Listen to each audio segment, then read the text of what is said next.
Kaixo kazetaguneko adiskideak. Eneko nauzue eta nire lankidekin batera kazetaguneko lantaldearen partenaz. Astero bezala, gaur egun teknologia berrien munduan berri den gai desberdinekin gatoz zuengana zuzenean, YouTubetik gure kazetaguneatik kanalean. Zuzenean ikus gaitzakezue eta gogoratu orain arte eskainitako hitzaldi guztiak kazetaguneatik gure kanalean entzungai eta ikusgai dauzkazuela.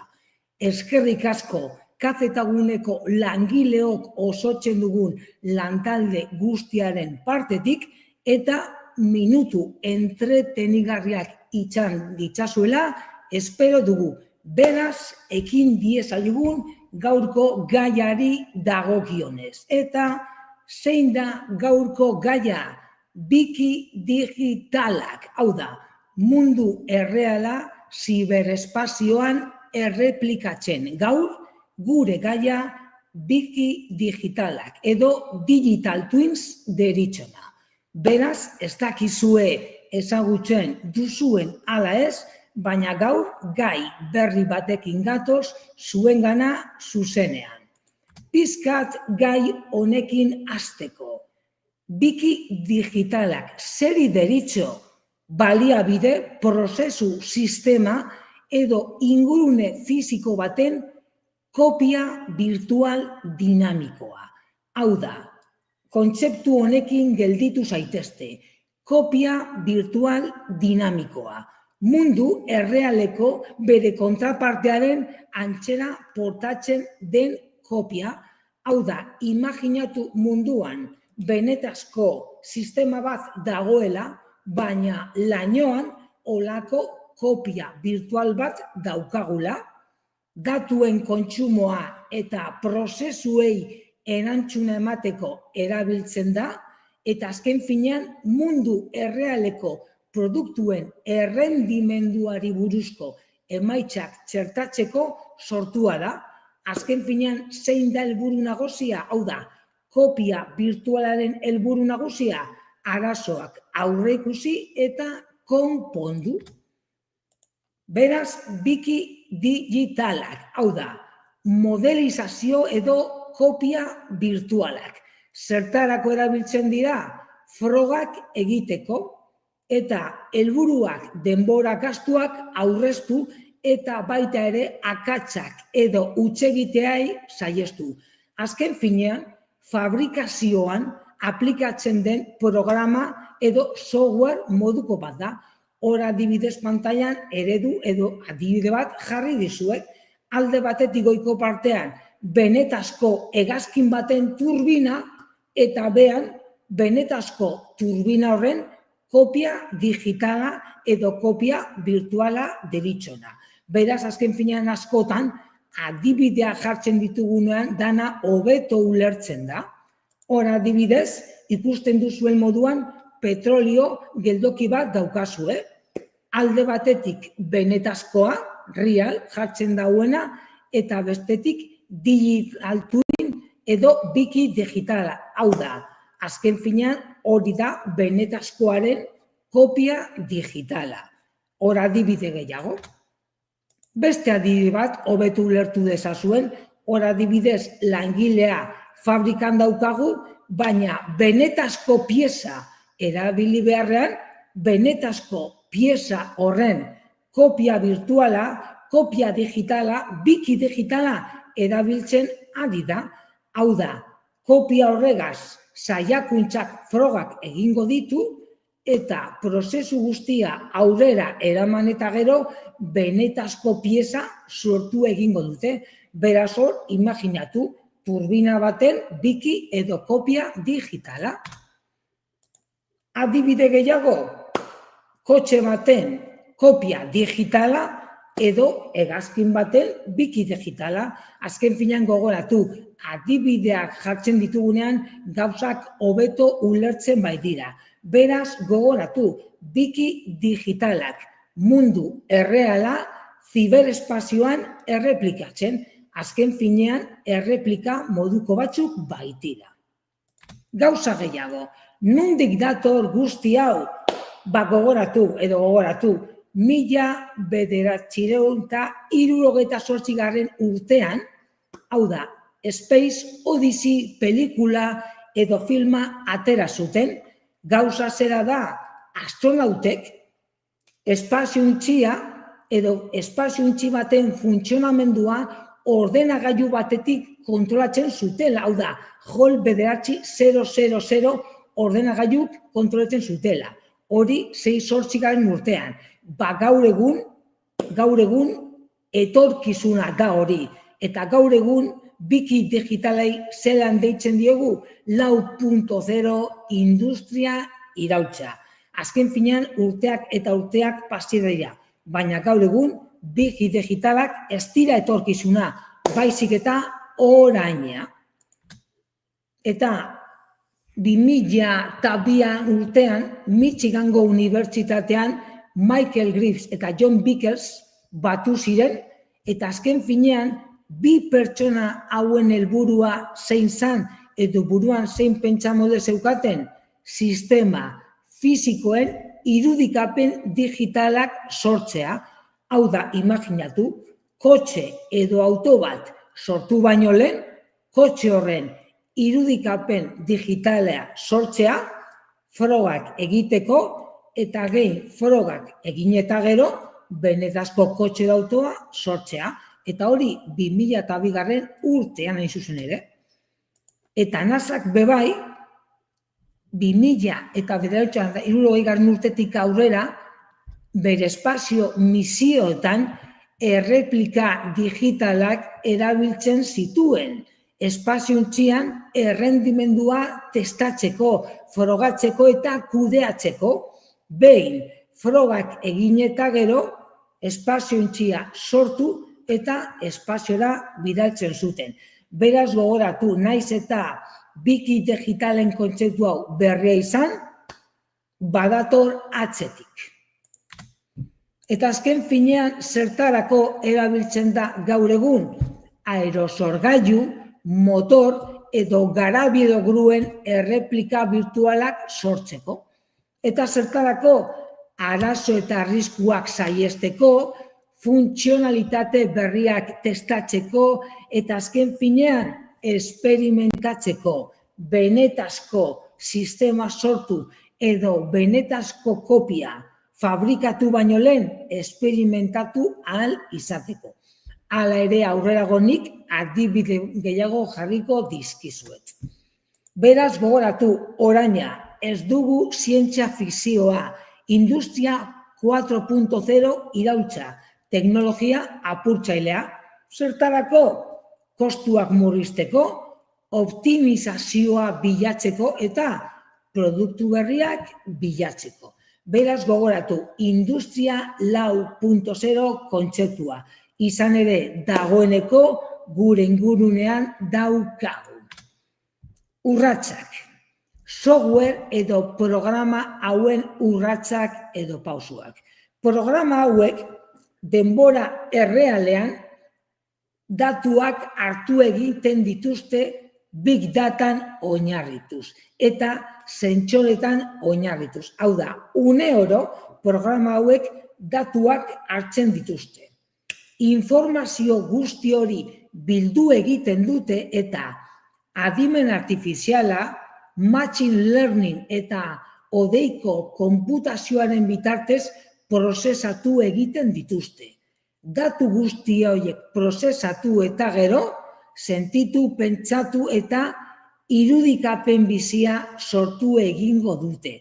Hau da, kopia digitala. Beraz, azken finean, datuak hartu, big datan oinarrituz, informazioa bildu, adimen artifizialak informazio hori kudeatu eta ondoren irudikapen bizia edo kopia digitala jasoko du pertsonak. Beraz, gogoratu, objektu, prozesu edo sistema fisiko bat zehaztasunez isladatuko duen eremu virtuala, azken finean zuk objektu hori, kopia hori, aurrean izan beharrean, hau da, fizikoki izan beharrean, ordenagailuaren pantailan izango duzue. Azken finean zer da, denbora errealean testatzen den simulazioa eta helburua konponbideak bilatzea. Hau da, imaginatu nik kotxe baten simulazioa daukadala. Ordenagailuan bertan, nik ordenagailuan frogak egingo ditut, zertarako arazoak ikusteko, konponbideak bilatzeko. Eta nik konponbide arazoiek kudeatuta gero benetazko kopia sortuko dut. Abantailak. Biki digitalen abantailak. Errendimendua hobetu, arazoak aurreikusi, urruneko ikuskapena eta baita ere ekoizpen denbora azeleratua. Hau da, honekin zer adierazi nahi dugu. Azken finean programa hauek adimen artifizialan oinarrituta egoten dira eta autonomiaz funtzionatu egiten dute. Beraz, zer egin dezakete? Produktu baten arazoak, hau da, kotxe batek emango dizkigun arazoak lehenago aurreikusi, matxura, gorabehera edo anomaliak. Gero, simulazioi esker etorkizuna planifikatu, hau da, arazoak aurre ikusiko ditu eta arazoiei konponbidea emango digu eta guzti hori programa baten, software baten oinarrituz. Errendimendua handitu. Gauza da, software mota hau datuak denbora errealean hartu egiten dituela uneoro. Beraz, erabaki zehatzagoak hartzen ditu, imaginatu aerosorgailu bat mendian jarriko dutela. Baina aerosorgailu hori jarri baino lehen, haizea, temperatura eta datu horiek kontutan hartzen dituela. Gauza da, biki digitalek datu horiek denbora errealean hartzen dituztela. Beraz, erabaki zehatzagoak hartu ditzakete. Eta horrez gain, betikoa, ekonomia, kostuak murriztu. Ingurune virtualek, hau da, eszenatoki virtualek, eragina daukate bai denboran, zein kostuetan, zein kalitatean. Eta gauza da nik, aerosorgailu bat sortu behar badut, lehenago, kopia digitala sortuko dut ordenagailuan programan, eta biki digitala kontutan hartuta gero, benetazko pieza fabrikara bidali eta sortuko dute, hau da, benetazko pieza. Gauza gehiago, pertsonalizazioa eta malgutasuna, sistema, produktu eta zerbitzuak moldatu. Hau da, azken finean gizartea uneoro aldatzen ari da, biki digitalai esker, aldaketak denbora errealean bilatu eta sortu eta kudeatu ditzakegu. Eta horrez gain, negozio eredu berriak, hau da, negozio berriak, denbora berriak, negozio berriak, hau da, innovazioa. Erabaki hartzeak, hau da, erabaki estrategiko, informazio zehatza, analizi iragarleak eta negozio estrategia berriak. Azken finean, big data, inteligentzia artifizial, machine learning, guzti hau biki digitalen atzean baitago. Iraunkortasuna, hau da, simulazioaren bidez, gogoratu ekologia, gaur egun hain kolokan dagoen ekologia, biki digitalai esker, ingurumenean inpaktua, eraginkortasunik gabeko eremuak jorratu, hondakinen gestioa eta baita ere baliabideen erabilera optimoa. Beraz, ekologiari esker, biki digitalek ere asko daukate esateko. Baina, abantailak asko dira, baina desabantailak ere aipatuko dizkizuet, hau da, konplexotasun teknikoa, hau da, 3 dimentsioko modelizazioa, datuen integrazioa, sistemen analizia, guzti honek ezagutza espezializatua eskatzen du. Eta naiz ere gero merkeagoa izan, hasieran kostea altua izaten da. Zergatik ezagutza espezializatua izan behar dugulako olako teknologia imaginatu geure enpresan aplikatu ahal izateko. Eta horrez gain, zehaztasun falta, azken finean eredu virtualek errealitatea guztiz ez isladatzeko arriskua baitago. Azken finean bai, 90%, baina azken finean beti ere arriskua ere hor dago. Eta arrisku gehiago teknologiaren mendekotasuna, hau da, azpiegitura teknologiko sendoak behar ditugu, arriskurik izan ez dadin. Beraz gogoratu, abantailak asko, baina desabantailak ere hor dauzkagu. Eta arriskuak, betiko arriskua, datuen manipulazioa eta azpiegitura ahultasuna. Azken finean, zibererasoak. Beraz gogoratu, azpiegitura hauek kontutan izateko edo jorratzeko edo ondo kudeatzeko, zibersegurtasuna ere aintzakotzat hartu behar dugu. Izan ere gogoratu, zibererasoak ere eguneroko gauza direla gaur egun. Nola funtzionatzen dute biki digitalek? Hurrengo adibidetan, biki digitalen funtzionamendua aipatu egingo dugu. Lehenengoa, hau da, lehenengo puntua, datuen bilketa. Hau da, objektu fisikoaren, itxasuntziaren, kotxearen, aerosolgailuaren, hegazkinaren, hau da, objektu fisikoaren instalatutako sentsoreek denbora errealeko datuak hartu egingo dituzte. Imaginatu, haizea, temperatura, abiadura, kokapena. Ondoren, bigarren pausua, hodeiarekin konexio. Hau da, big datarekin konektatu egingo da. Hau da, sentsorek datuak hodeiko plataforma batera transmititu egingo dira, prozesatu egingo dira, hau da, lainora joango dira.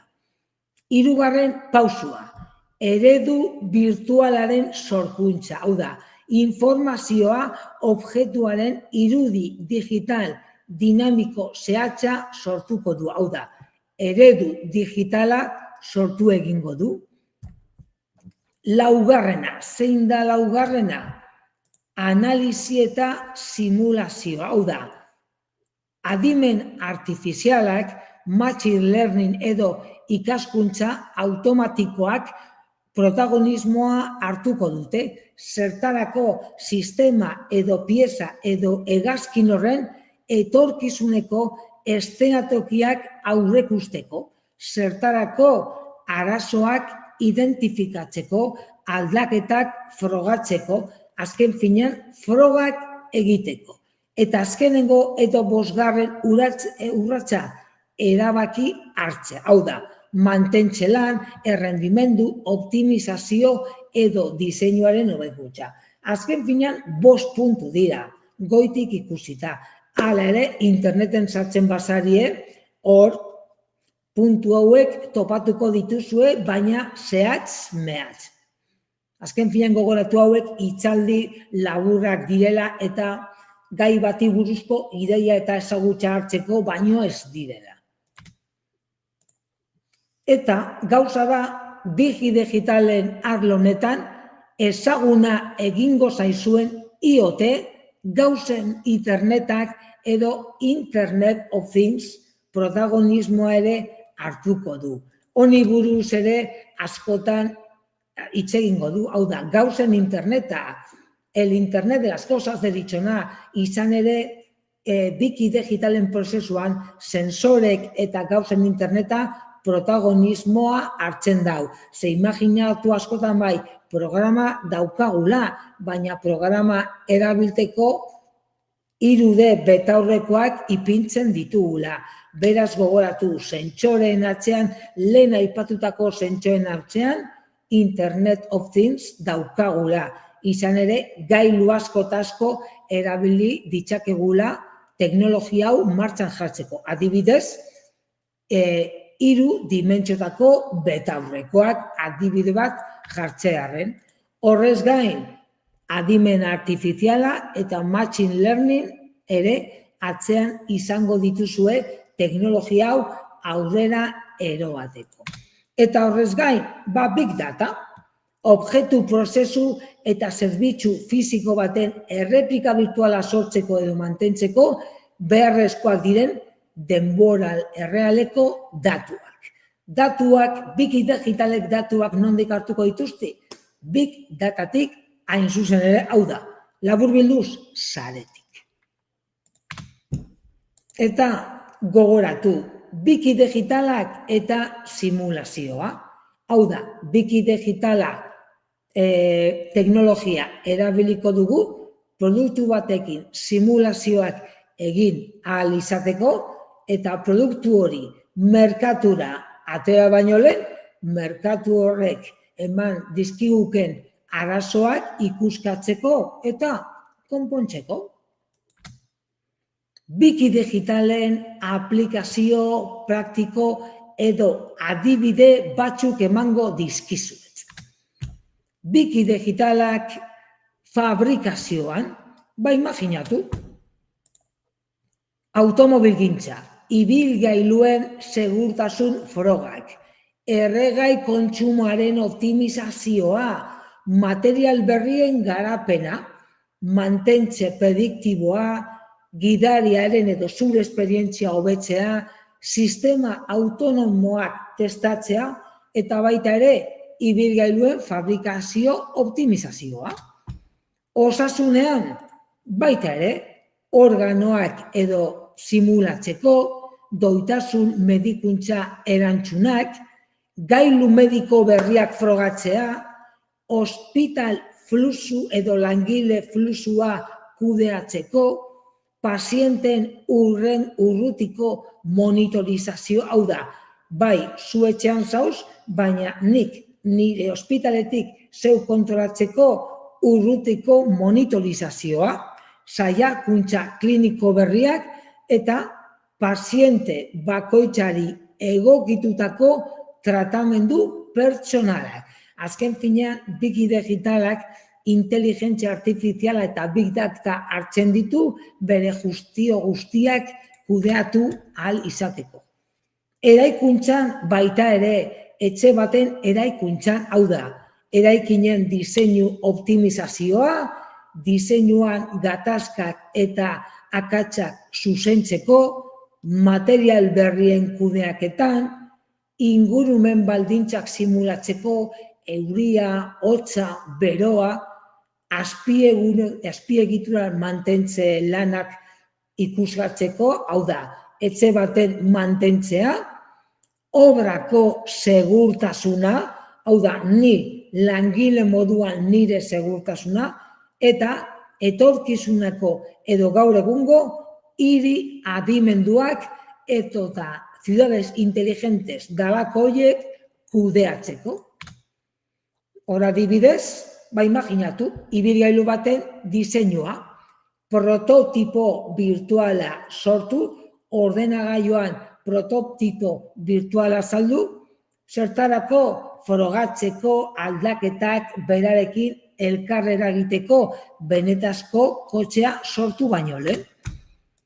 Fabrika plangintza adibidez imaginatu, fabrikazio zentru digitalak, hau da, simulazio edo kopia virtualak sortu, oskailu baten kopia virtuala eta telebista baten kopia virtuala benetazko produktua sortu baino lehen, produktu horregaz jolasteko, hartu emoteko eta azken finean produktua testatzeko. Hornidura katea, garraioa, merkatua, biltegiak, zertarako enpresei aukera emateko, imaginatu, garraio zerbitzu batek izan ditzaken varianteak ikuskatzeko, aukera desberdinak bilatzeko eta emaitza desberdinak bilatzeko baita ere. Azken finean, kostu, dirua, entrega epea, hornitzailea eta azken finean, zerbitzua optimizatu ahal izateko aukera desberdinak topatzea. Eraikuntza munduan, kalitatea, kontrola, hau da, kontrol eta kalitate egiaztapenak azkarrago egiteko, desadostasunen aurrean olako erabaki berriak hartzeko aukera ematen dizkigu, eta baita ere imaginatu sistema elektriko, iturgintza eta etxe batek izan ditzakin handicaps guztiak ikusteko. Eta baita ere gogoratu, 3D inprimaketa, etxea, software bat dala medio inprimatu, hau da, 3D imprimazio makina bat dala medio, zertarako egituraren errendimendua aztertzeko. Gogoratu, gero eta jende gehiago etxean badauzkala 3 dimentsiotako inprimagailuak, baita ere enpresak. Benetazko produktua sortu baino lehen, 3D inprimaketa bat izateko. Eta baita ere, petrolio eta gas sektorean zertarako kostuak murrizteko, hau da, simulazioak sortu zertarako eragiketak edo emaitza batzuk ikuskatzeko, lortzeko eta kostuak murrizteko. Geldialdi garestiak eragiten dituzten arazoak aurreikusi, imaginatu itsasoa, eguraldi txarra, olatuak eta baita ere merkatuaren baldintzan eraginan izan ditzaketen energi ekoizpenak. Beraz, azken finean gogoratu, gaur egun biki digitalak edonon topatu ditzakegula. Eta hirietan, geure hirietan, zeuen herrietan, imaginatu, ur zerbitzua, ur kontsumoa kalkulatu, kalitatea, uholdeak aurreikusi, eta hiri adimenduak. Ciudades inteligentes dalako kontzeptua, zertarako hiriaren informazioa jasotzeko denbora errealean, ibilgailu eraikin azpiegitura eta herritarrak eta guztia elkar konektatzeko hain zuzen ere. Kirolguneak eta baita ere ospitaleak, kontratazioa, planifikazioa, lan fluxua, simulazioak beti ere egiteko, erabaki eraginkorrak hartzeko hain zuzen ere. Beraz laburbilduz eta gaurko solasaldiaz bukatzeko, gogoratu, biki digitalak, teknologia disruptiboa zergaitik berria dalako, hau da, produktu eta zerbitzu berriak, hau da, adimen artifiziala, big data, odeiko konputazioa eta gauza ere orain arte ikusitakoaz apurtu egiten duela. Eta teknologia berri eta apurtzailea badala eta dagoeneko gure artean daukagula. Beraz, laugarren industria iraultzaren gakoa dugu biki digitalak, kostu murrizketa, arazoak aurreikusi, hau da, etorkizuna aurreikusi, eraginkortasuna, optimizazioa eta produktu berriak topatzeko. Beraz, zeo zertaz gelditu barbanaz, biki digitalak, mundu errealari adimena gehitzea. Hau da, mundu erreala eta zibermunduan dagoen kopia edo simulazio digitala. Horrekin gelditu zaitezte. Eskerrik asko gaur gugaz zuzenean egoteagatik, gogoratu kazetagunea astero erronka berriekin datorrela eta egun ona izan dezazuela. Laster arte ondo izan.